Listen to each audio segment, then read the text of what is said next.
Daan-daang ina ang sabay-sabay na nagpasuso ng kanilang mga anak bilang paggunita sa National Breastfeeding Awareness Month. Layo nilang hikayatin ang mas marami pang ina na magpa-breastfeed, di lang para sa mga benepisyo nito sa baby at mommy, kundi para sa sustainable development ng ating bansa.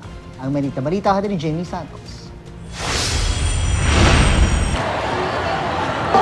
Mahirap maging ina pero walang hindi gagawin para sa ikabubuti ng anak. Yan daw ang motivation sa pagpapa-breastfeed ang karamihan sa mga nanay na nakilala ko sa Hakap.na 2016.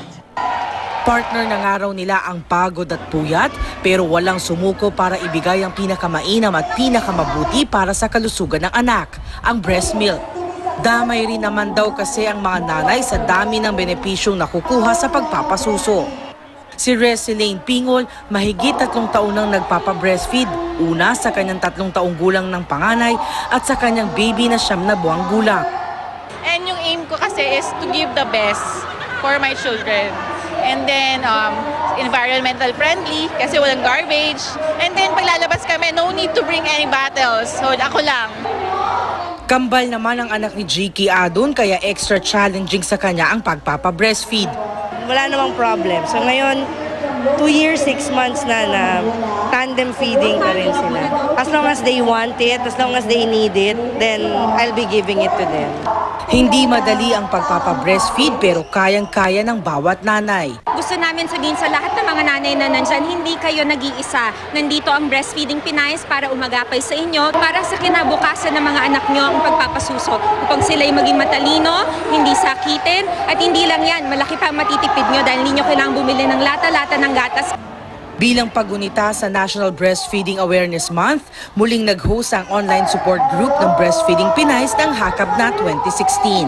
Ngayong taon, nasa mahigit 600 nanay ang sabay-sabay na nagpasuso, halos doble sa record noong 1 taon.